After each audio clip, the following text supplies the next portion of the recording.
Hello my dear student, I welcome you all to the maths class. So as you all know that in our last class we have completed till question number 8 of exercise 7.1. So in today's session we will be doing question number 9, 10 and 11 from exercise 7.1. Okay, so question number 9 state that write the natural numbers from 102 to 113. What fraction of them are prime number? So the sum is very much similar to that of question number 8. Only the thing is the number is different, but you have to find the prime numbers, right? So let us write the natural numbers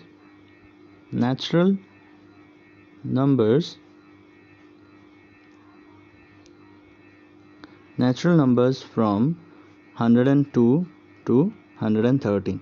So let us write down the numbers. The numbers are from, as they have said, it is from. So 100, 102, 103, 104, 105, 106, 107, 108, 109, 10, 11,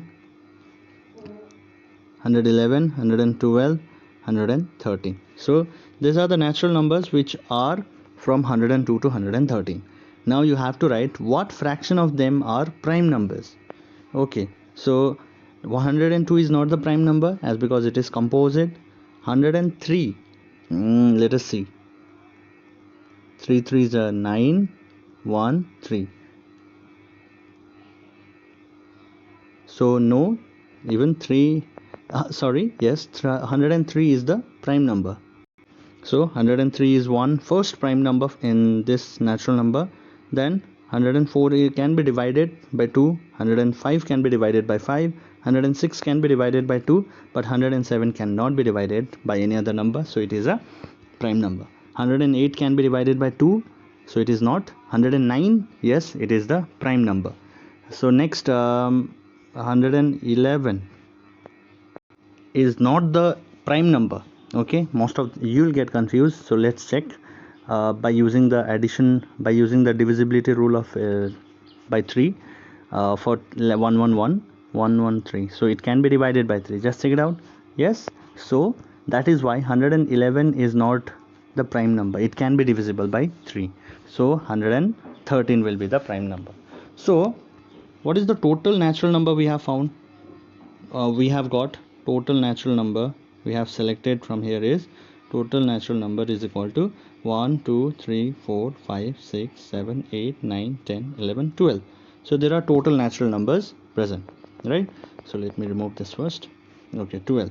Now in between this 12, what are the prime numbers exited? What are the numbers of prime number? Number of prime number is equal to 1 2 3 4. So there are 4 numbers, natural prime number. Yes, so now you have to find what fraction of them are prime number. Therefore the required fraction, the fraction which we required, fraction will be equals to, out of 12 natural numbers, 4 are the prime numbers. So 4 1s are 3, 4 3s are 12 also you can write.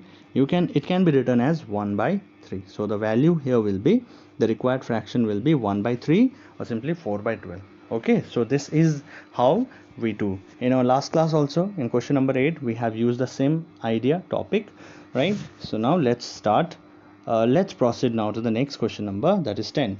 So question number 10 state that what fraction of this circle have x in them? Okay, the sum is very easy. Just count what are the total number of circles first. Let's write total number of circle given in the figure. It is 1 2 3 4 5 6 7 8. So there are how many circles? There are total 8 circles. And out of this 8, in how many circles do you find the x? Yes, 1 2 3 4. It is in 4 circles we are finding the x. So let's write number of circle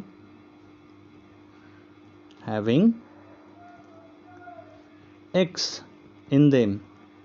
In how many circles do they have x? That is 4. So what is the fraction? So out of 4 you will write, therefore the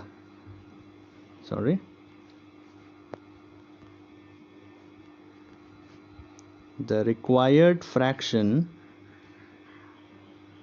the required fraction is equal to 4 divided by 8. That is, out of 8 circle, in 4 circle, the x mark is there, or x is written.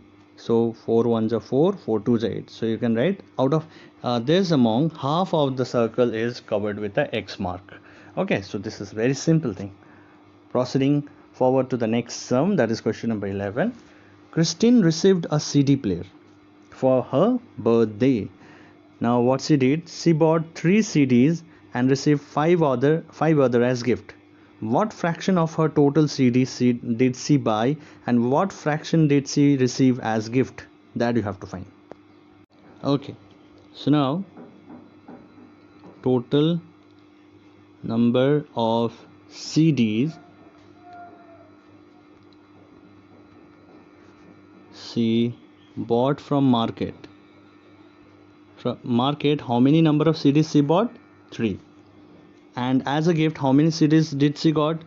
So total number of CDs she got a gift is equal to 5. So that means how many total CDs she have now? 3 she have brought from market, 5 she got as a gift. So total number of CDs she has now is equal to 3 plus 5, which is 8, isn't it? So what is the total number of CD she has? Therefore total number of CD she has now is 8. Now what you have to find is what fraction of her total CDs did she buy. Okay, how many what is the fraction that she has buy, and what fraction did she receive as a gift. So you'll write, therefore fraction she buy, or simply you may write like this also, fraction of CDs she bought from the market, right? From the market is out of 8 CDs, 3 was bought by from market by Christine, right? And what is the fraction of CD that she got as a gift? Fraction of CDs she got as a gift, that is out of 8 she has total 8 CDs, and out of this 8, 5 CDs was gifted to her. So it will be 5 by 8 and 3 by 8. So the required fraction here is 3 by 8, which was bought by her, bought by Christine, and fraction of CDs that she got as a gift was 5 by 8. So this will be the required fraction. Okay student, so I hope you people have understood this. So this much for today. In our next class we will proceed with the next sum. Till then, stay safe and healthy. Thank you everyone.